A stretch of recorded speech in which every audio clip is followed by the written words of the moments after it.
They never said my name at first. They didn't need to. It started with looks, the kind that linger a second too long, the kind that make you check your clothes, your shoes, your face, wondering what you've done wrong before the day has even begun. If you've ever walked into a room and felt like the air changed because of you, then you'll understand this story, because this isn't just about school, it's about survival. My name is Aaliyah Thompson, and this was my life inside a school where I was different before I ever opened my mouth. The first morning I arrived, the sky over Lewisham was gray, like it always is when something's about to test you. Mum adjusted my blazer, kissed my forehead, and told me to be strong. She always said that, like strength was something you could just switch on. The bus from Deptford Bridge was packed with kids in the same uniform, laughing, shoving, talking about weekend plans. I stood near the door, holding the pole, feeling every pair of eyes flick in my direction, and then away again. I told myself it was nerves. New school nerves. That's normal, right? When I walked through the gates, the noise hit me first. Lockers slamming, trainers squeaking, someone shouting across the yard. I stood there for a moment, clutching my timetable, pretending to read it, while my heart thumped in my chest. Then the whispers started. Not loud, not obvious, just enough. Is she new? Where's she from? She's different. I followed the flow of students into the main building, past notice boards and trophy cabinets that told stories I wasn't part of. In the corridor window, I caught my reflection, dark skin against a sea of pale faces, my natural hair pulled back neatly, eyes wide but steady. I promised myself I wouldn't cry. Not today. Not ever. Form class was quiet when I walked in. The teacher smiled, told me to take an empty seat near the back. Chairs scraped. Someone coughed. I felt the space around me widen, like an invisible circle no one wanted to cross. When the register was called and my name came up, the pause was small but real. Aaliyah Thompson, the teacher said. A few heads turned, a few brows raised. I answered softly, "Here."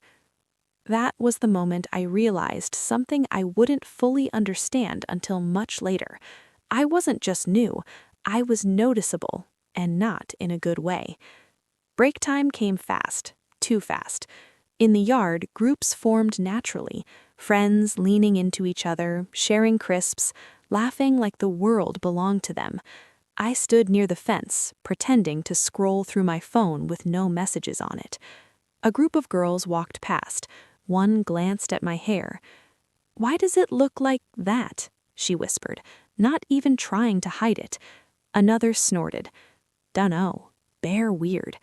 They walked off, laughing. I stood there, frozen, heat rising up my neck. I wanted to shout, to ask what "like that" even meant, but my voice stayed stuck somewhere between my chest and my throat. So I did what I'd already started to learn to do. I stayed quiet. Lessons blurred together. Maths, English, science. Every time I raised my hand, I felt eyes on me. Not interested eyes, judging ones, like I was auditioning for a role I hadn't asked for. At lunch, I queued alone, sat alone, ate quickly. When the bell rang, I felt relief, not because I liked school, but because surviving one day felt like an achievement. On the bus home, I stared out the window as London passed by. Chicken shops, off-licenses, rows of houses that all looked the same.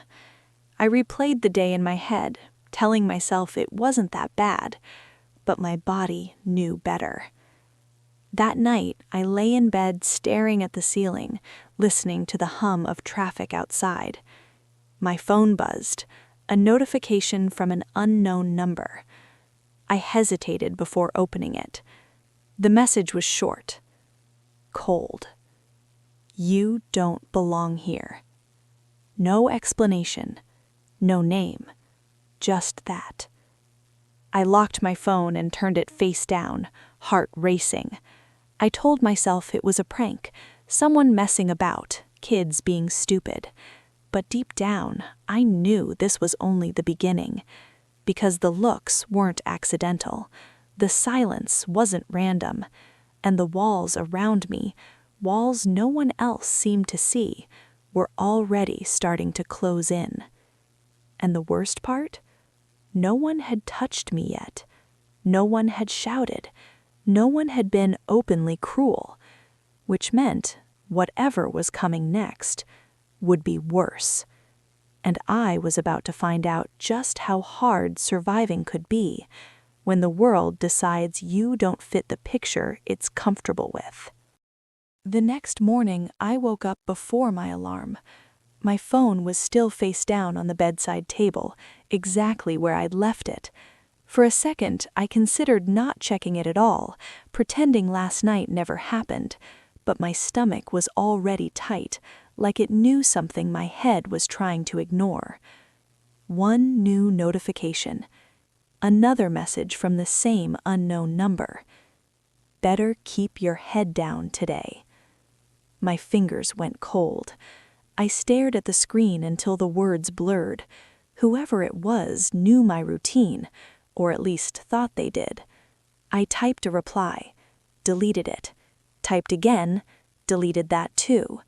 In the end, I locked my phone and shoved it into my bag, like that might shut the voice up as well. Downstairs, Mum was already dressed for work, pouring tea into her travel mug. She smiled when she saw me, the kind of smile that tries to be normal even when it senses something's off. "You good, love?" she asked. I nodded too quickly. "Yeah, just tired." She didn't push. She never did. Maybe because she'd grown up learning the same lesson I was learning now, that sometimes you survive by not saying everything out loud. The bus ride felt longer than yesterday. Every stop made my chest tighten, like I was counting down to something I couldn't escape. When I stepped off near the school gates, I noticed it straight away. Someone had drawn on the pavement in chalk. Not big, not obvious, just one word scratched near the entrance. Dirty. My feet slowed. I looked around, but no one else seemed to notice or care. A couple of boys walked straight over it, trainers smudging the letters until they almost disappeared. Almost. I swallowed and kept walking. Inside, the corridors were louder than before, more confident, like everyone already knew where they belonged. I slipped into form class and took the same seat at the back. That's when I felt it. A tap on my chair. I turned around slowly. A girl with perfectly straight blonde hair leaned forward, her smile sharp, eyes scanning my face like she was bored already. Just saying, "You might want to watch yourself. People talk." Before I could respond, she sat back like nothing had happened. The teacher walked in. Lesson started. My hands shook so badly I had to keep them under the desk. At break, it escalated. I stood by the same fence as yesterday, pretending I liked being alone. A football rolled towards me, stopping right at my feet. A group of boys watched from a distance. "Oi," one of them called. "Kick it back then." I nudged it gently with my shoe. It barely moved. Laughter exploded. "Rah, she can't even kick properly. Probably never played before. Allow it, man, she's scared." One of them muttered something under his breath. I caught just enough to make my chest ache. I walked away. In English, the teacher asked us to read aloud. When it was my turn, my voice came out steady, even though my heart was racing. Halfway through, someone coughed loudly. "Why does she sound like that?" Giggles. The teacher said nothing. That was when it hit me properly. Not just that I was being picked on, but that I was on my own. The adults saw enough to know something was wrong, but not enough to step in. Or maybe they saw it all and just didn't think it was serious. By lunchtime, my phone buzzed again. Unknown number. Lunch by yourself again? Mad. I didn't even look around this time. I knew someone was watching, maybe more than one person. I ate fast, throat tight, food tasting like nothing. As I stood up to leave, a girl accidentally knocked her drink over. It splashed down my blazer, soaking through my shirt. "Oh my days," she said, fake shocked. "Sorry, clumsy me." Her friends laughed. I stood there, drenched, burning with embarrassment, every instinct screaming at me to do something, anything, but my legs wouldn't move. My voice wouldn't come. I cleaned myself up in the toilets, staring at my reflection in the mirror. Water dripped from my sleeves onto the floor. "Get it together," I whispered to myself, but the girl staring back looked tired already. After school, I didn't go straight home. I walked past the bus stop and kept going, letting my feet carry me through streets I barely noticed. My phone buzzed again, but I ignored it this time. I ended up sitting on a low wall near the park, watching kids play football, their shouts echoing across the grass. For a moment, I imagined what it would feel like to be invisible, really invisible. Then another message came through. This time it was different. A photo. My locker. Someone had written inside it with marker pen, "You don't belong." My breath caught. They'd been inside my space, my things, my life. And that's when I realized something terrifying. This wasn't random anymore. Someone had decided I was a target, and tomorrow they wouldn't stop at words. By the third day, the fear had settled into my body like it belonged there. I woke up heavy, like someone had stacked bricks on my chest in the night. Mom called me twice before I answered. When I finally dragged myself out of bed, my phone buzzed again. Unknown number. "Thought you'd skip today." I didn't reply. I didn't even read it twice. I just slipped the phone into my pocket and stared at myself in the mirror. My eyes looked dull, older, like I'd aged a year in 2 days. On the walk to the bus stop, I kept my head down. Every sound made me flinch. A laugh behind me, a car horn, someone calling out to their mate. I felt watched even when no one was looking. At school, things changed in small ways at first, subtle ones. My chair was gone when I got to form class. I stood there awkwardly while everyone else was already seated. The teacher frowned, looked around. "Has anyone moved a chair?" Silence. I grabbed one from the side of the room and dragged it over, the scrape loud and embarrassing. A couple of people snickered. Someone muttered, "Long." In science, my lab partner swapped seats last minute. "Miss, can I sit with Sophie instead?" he said quickly. "We work better." The teacher shrugged. "Fine." I was left alone with the equipment, measuring things for no one. At break, I didn't even try the fence. I went straight to the toilets and locked myself in a cubicle. The walls were covered in old pen marks and scratched names. I sat there, feet pulled up, counting the seconds until the bell rang. Then, the door banged open. "Oi!" a voice called. "Is she hiding in here?" Laughter. I held my breath.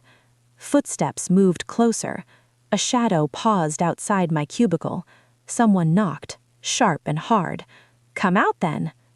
I didn't move. After a moment, they left, still laughing, like it was all just a game.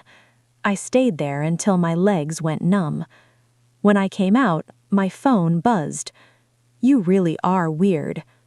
I deleted the message. In history, we were put into groups. The teacher pointed at tables, assigning names. When she got to me, there was a pause again. That same hesitation. And, "Aaliyah, you'll go there." The group stared at me like I'd been dropped into their laps without warning. No one said hello. They leaned together, whispering, making plans without looking my way.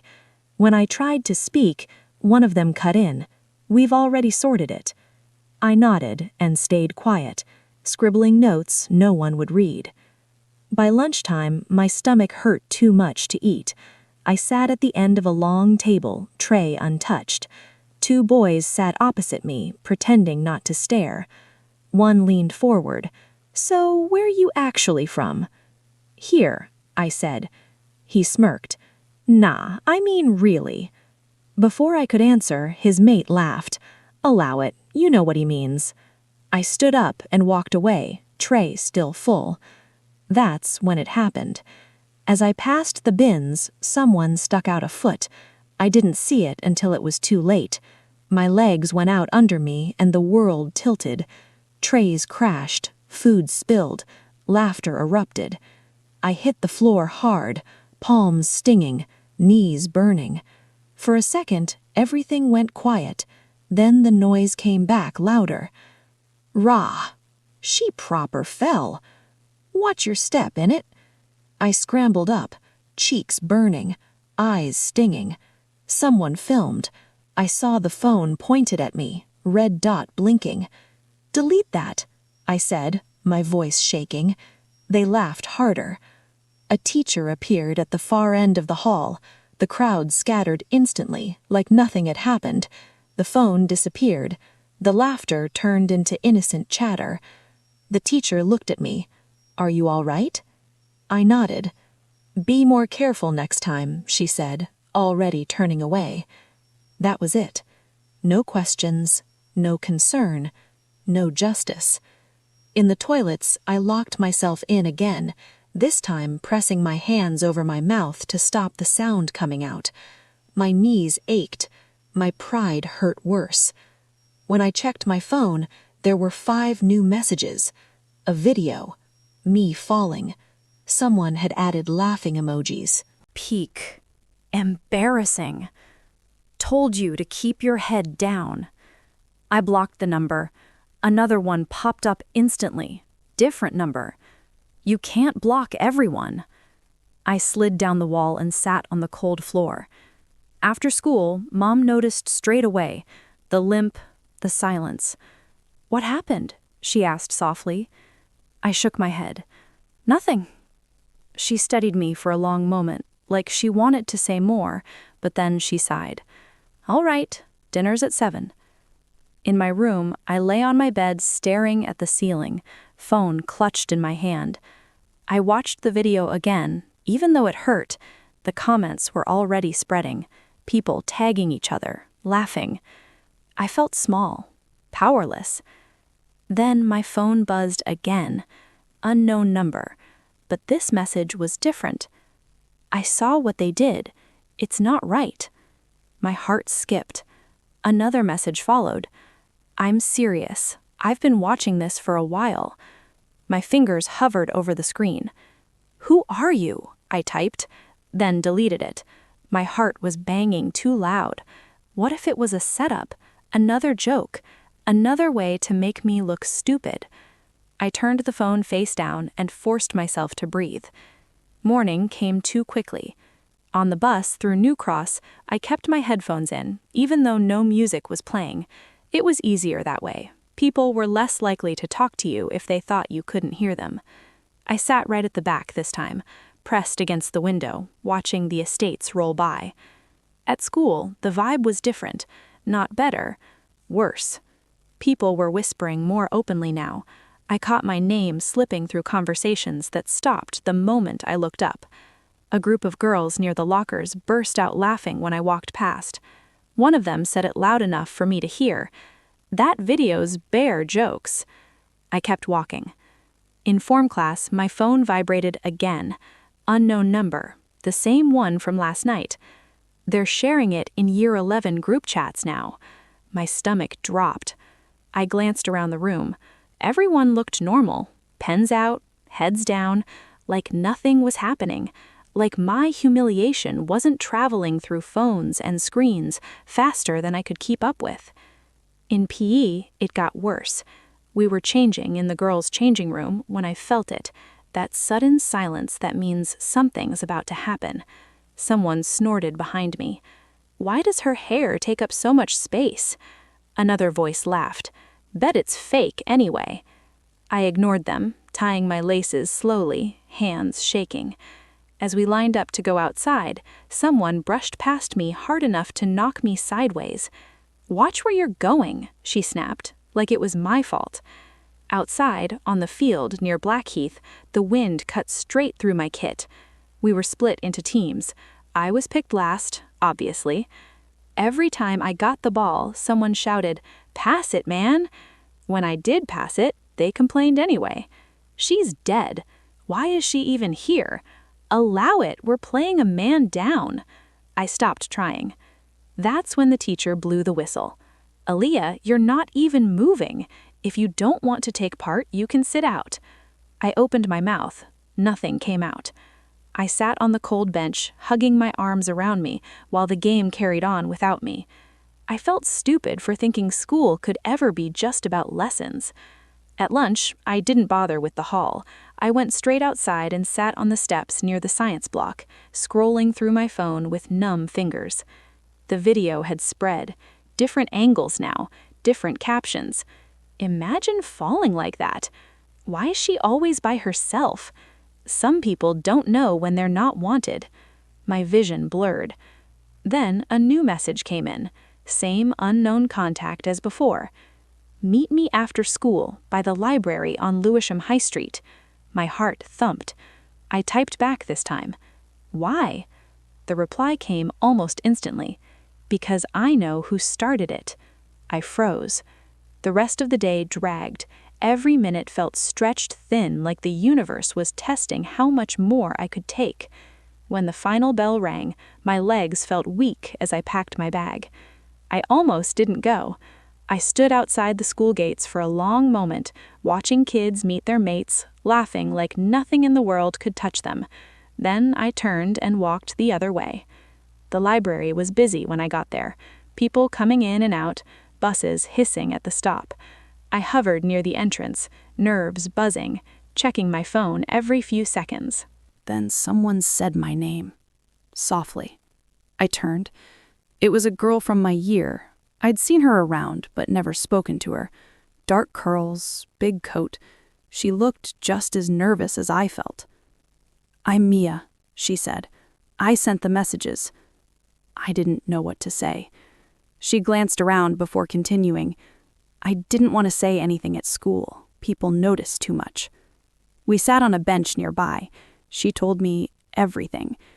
Who'd filmed the video, who'd shared it first, how it started as a joke in one group chat and then blew up. Names I recognized, faces I'd seen laughing. "They do it all the time," Mia said quietly, "just usually not this bad." "Why tell me?" I asked. She hesitated. "Because it's not fair, and because I know what it feels like to keep your head down until you disappear." I swallowed hard. She leaned closer. "There's more. They've been planning something. For Friday." My chest tightened. What kind of something? Her voice dropped. "Another accident, only worse." The world felt unsteady again, like it had the day I fell. "Why me?" I whispered. Mia looked at me, really looked. "Because they think you won't fight back." I walked home in a daze, her words echoing in my head. Planning something, worse than before. That night, Mom knocked on my door. "I got a call today," she said gently, "from school." My heart stopped. "They said you've been struggling." I stared at the floor. All the words I'd swallowed over the last few days pressed against my chest, begging to come out. "I don't know how much more I can do this," I whispered. Mom sat beside me, pulled me into her arms, and for the first time since this started, I let myself cry. But even as I did, one thought wouldn't leave my mind. Friday was coming, and whatever they had planned, I was standing right in the middle of it. Friday came faster than I expected. I woke up with my chest tight, stomach nodding, every nerve screaming that today was going to be worse than before. Mom gave me a quick hug before she left for work, and I barely managed to smile. I couldn't tell her what I knew. They'd already made this personal enough. The bus ride through Greenwich felt longer than usual. Every corner I passed, I imagined eyes on me. The way the streets curved, the old brick estates, even the graffiti on the walls, all of it looked like it was part of a plan I couldn't escape. At school, the whispers started before I even reached the gates.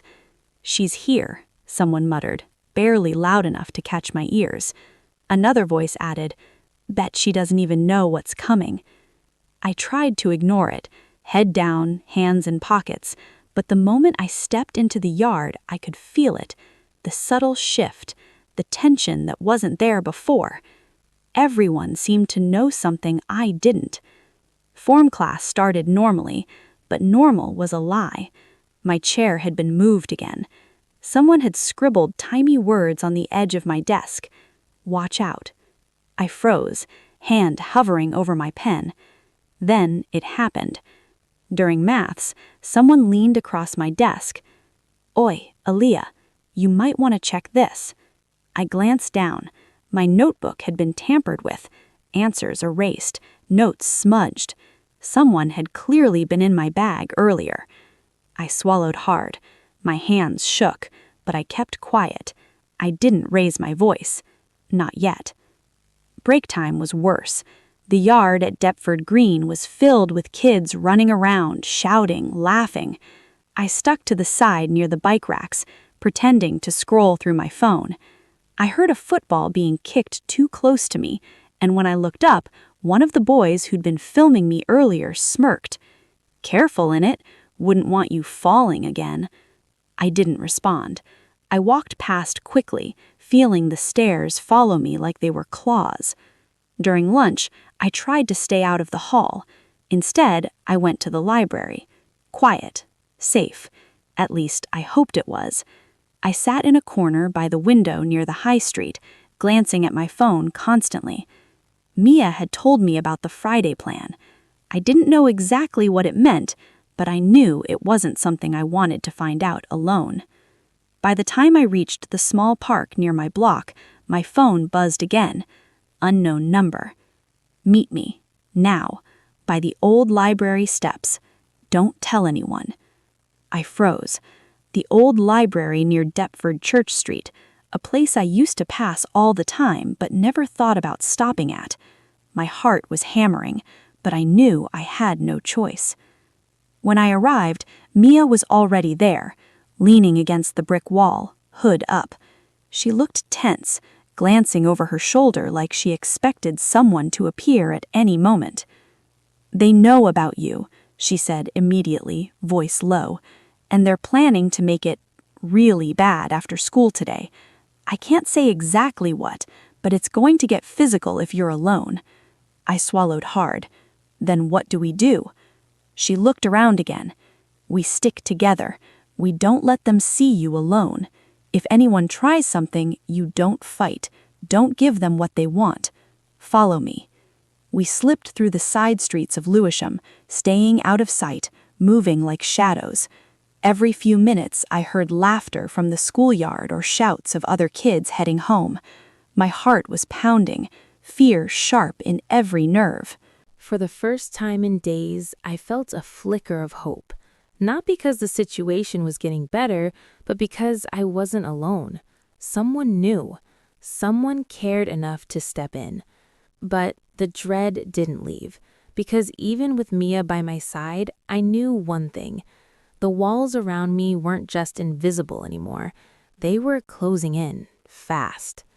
And when the bell rang for the final time that day, I realized that tonight, the real test wasn't about surviving the school, it was about surviving what came next.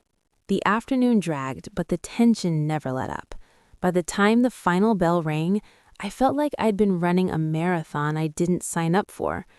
Mia and I slipped out the back of the school near the Deptford Creek pathway, keeping to the shadows. Every few steps, I glanced over my shoulder, heart thudding. It felt like the whole world was watching, even when the streets were empty. "Stay close," Mia whispered. "They might be waiting." We moved past the old warehouses, their brick walls covered in graffiti and peeling posters, streets empty except for the odd passerby. The sun was sinking low over Greenwich, painting the sky orange and purple, but it didn't make me feel any safer. Then we saw them, a small group of students, familiar faces from school, leaning against the walls near a closed shop on Lewisham High Street. They weren't laughing this time. Their eyes were cold, calculating. One of the boys stepped forward, smirking. "Well, well, Thompson, fancy seeing you here." I froze. My stomach twisted. My mind raced. Mia stepped in front of me. "Back off," she said firmly, though her voice had a nervous edge. The boy laughed, a sharp, cruel sound. "Or what? You got friends?" I swallowed hard, gripping my backpack strap so tightly my knuckles turned white. I wanted to run. I wanted to disappear, but Mia's hand on my shoulder kept me rooted, like a reminder I didn't have to face this alone. Another girl from the group sneered. "She's nothing without someone holding her hand in it." I clenched my fists, my body trembling. I wanted to yell, to push back, to make them feel the shame they'd made me swallow for days. But I remembered what Mia said, not to give them what they wanted. "You lot are pathetic. Grow up." One of the boys stepped closer, eyes glinting. "Careful what you say, yeah? Might end up like your little accidents earlier this week." I shivered. It wasn't a threat. It was a promise. Then something unexpected happened. A figure appeared at the end of the street, Mr. Patel, our history teacher from school. His coat flapped in the wind as he approached, phone in hand. "Oi, what's going on here?" The group scattered instantly, muttering under their breath, shoving each other as they ran. I felt my knees weaken. I'd never been so relieved to see a teacher. Mia let out a breath she didn't realize she'd been holding. "That was close," she said. I nodded, heart still racing. The adrenaline made me feel numb and alive at the same time. As we walked back toward the station, I realized something. For the first time since this all started, I wasn't completely powerless. Someone had noticed. Someone had stepped in. But even with that small victory, a knot remained in my stomach. The group wasn't finished. They'd been planning Friday, and now it was still looming, their intentions unclear but undeniably threatening. When I got home, Mom noticed my pale face immediately. "You all right, Aaliyah?" she asked, concern etched into every line of her face. I shook my head slightly, trying to force a smile. "Yeah, just tired." Dinner was quiet. I poked at my food, thoughts running wild. The images of the school, the laughter, the threats, and the unknown Friday plan swirled in my mind like a storm I couldn't escape. Later that night, I sat on my bed, staring at the ceiling. My phone buzzed again. I hesitated, then checked it. Unknown number. "Tomorrow, it's coming. Be ready." My breath caught. I closed my eyes, hands shaking. My life at Lewisham High had been hell for days, and now it felt like it was about to get worse. But deep inside, a small spark ignited. I wasn't alone. I had Mia. I had someone who believed in me. And maybe, just maybe, I could survive this too. Because no matter how high the walls, no matter how strong the fear, I had to rise. By the next morning, the air felt heavier than usual, as if London itself was bracing for something. Walking through Greenwich Market, the usual buzz of traders and tourists did little to calm my nerves. Every shout, every clatter of a stall felt amplified, like it was warning me. My bag felt heavier on my shoulder, as if it carried more than books, like it carried all the tension that had been building since Monday. At school, things were quiet. Too quiet. Even the usually loud kids in the corridors seemed to sense the tension. I kept my head down, walking past the lockers, past the notices, past the chatter, trying to melt into the background. In form class, the usual whispers returned, not behind my back this time, but subtle glances and small smirks. I felt the eyes on me like radar, tracing every move. By mid-morning, the first incident hit. In history, someone flicked a pencil at me from across the room. It hit the desk near my elbow, rattling my notes. I looked up to see a boy with a smug grin. "Careful, Thompson. Wouldn't want another fall, yeah?" I ignored him, forcing my fingers to tighten around my pen. I had learned to survive the whispers, the pushes, the videos, but every jab, every snide comment was testing me, seeing how much I could take. Break time was worse. The yard at Deptford Green was crowded, but I kept to the fringe, near the bins, trying not to attract attention. That's when I felt it, a sudden shove from behind. "Watch where you're walking, yeah?" I turned, ready to speak, but the grin on his face stopped me. I knew arguing wouldn't help. Not today. I muttered, "Sorry," and stepped aside, stomach twisting. Later, in English, someone passed me a note. I unfolded it discreetly, hands shaking. "Friday is coming. You'll see." A chill ran through me. Friday? That was today. During lunch, I avoided the hall and found the quiet corner by the library.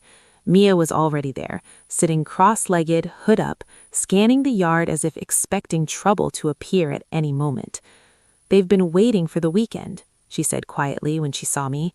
"They want to make a statement." I swallowed hard. "What do you mean?" She looked around, then leaned closer. "They've got something planned after school. It's physical. You're not safe alone." My stomach dropped. I nodded, fear twisting in my chest. The rest of the day was a blur. Every bell, every lesson felt like a countdown. I couldn't focus. I scribbled notes that made no sense, tried to read passages I didn't hear. My mind kept returning to the yard, the lockers, the threats, and that unknown plan. Finally, the bell rang. My heart pounded as Mia and I slipped out the back, through Lewisham High Street, staying in the shadows. Every step was cautious. Every corner we turned felt like we were walking into a trap. Then we saw them, a small group from school, faces familiar, grins sharp as knives. They were waiting near the old playground at St. Mary's Park, not laughing this time. Their posture was deliberate, predatory. Mia put herself in front of me. "Stay calm, don't react." "Why do they get away with this?" I whispered. "They're cowards," she said, "just like always. They only have power because you let them see fear." I tried to steady my breath. My body shook, but I forced myself to stay upright. One of the boys stepped closer. "Thought you'd skip today, Thompson. Thought you'd hide like last week." I clenched my fists. My throat went dry. Then I saw it. Mr. Patel emerging from the street behind them, phone in hand. The group froze. The smirks faltered. "They're scared," Mia whispered, almost to herself. Mr. Patel's approach made them scatter, running down the street, shoving each other. Relief surged through me, but I knew it wasn't over. They would be back. Walking home through Greenwich, I felt a mix of relief and dread. I had survived, but Friday was not finished. They had wanted to break me, humiliate me, make me smaller. And yet, despite everything, a spark of determination had started to grow. I wasn't invisible. I wasn't powerless.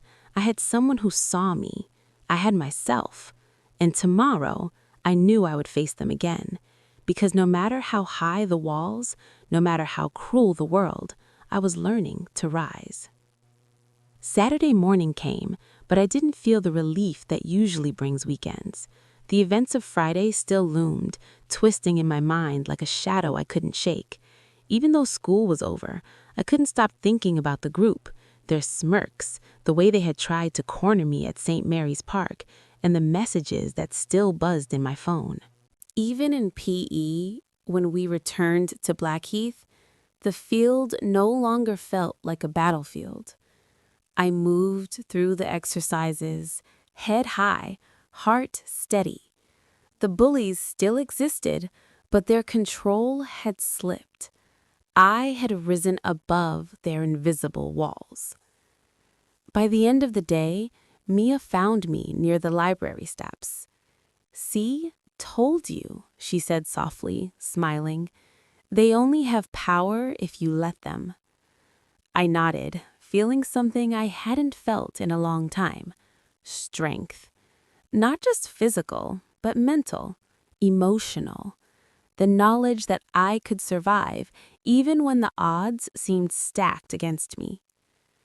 Weeks passed. The incidents slowly faded. The messages stopped.